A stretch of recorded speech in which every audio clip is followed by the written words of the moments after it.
student Giuseppe Paterno graduates at 96.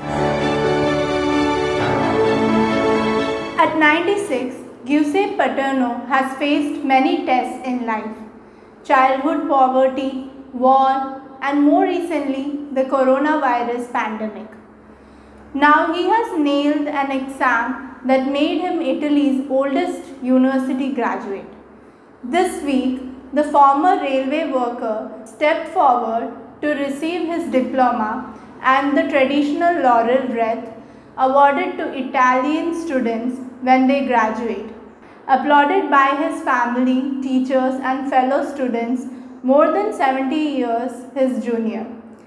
Already in his 90s, when he enrolled for a degree in history and philosophy at the University of Palermo, Paterno grew up loving books, but he never had the chance to study. He said, "That's it, it's now or never." And so in 2017, he decided to enroll.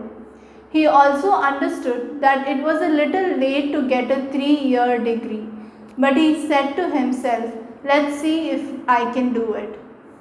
He told Reuters in his apartment in the Sicilian city of Palermo, which he rarely leaves nowadays due to his frailty.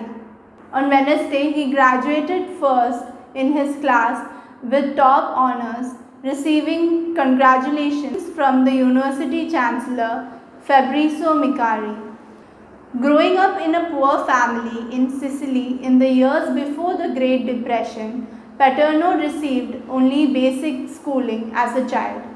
He joined the Navy and served during World War II before going on to work in the railways, as he married and brought up 2 children.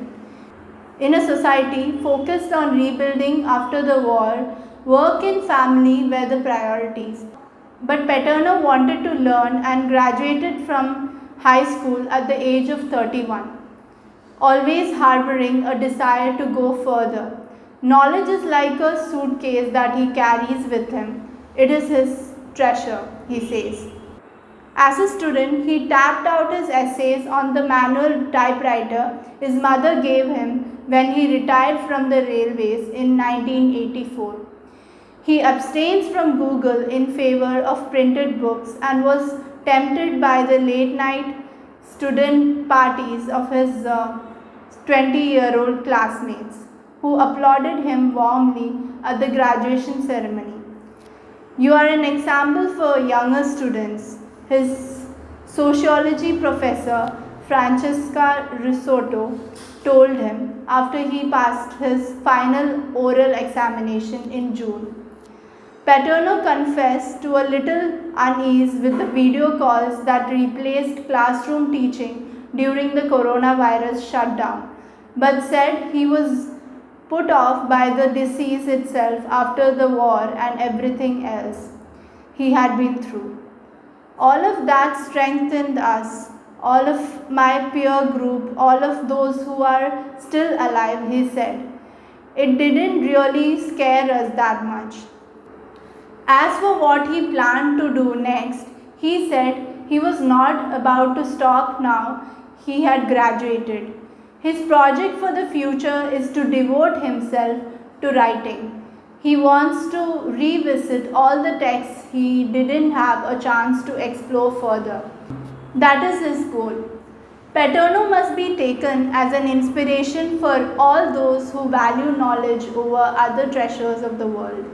Prerna Rajkumar, I2I News.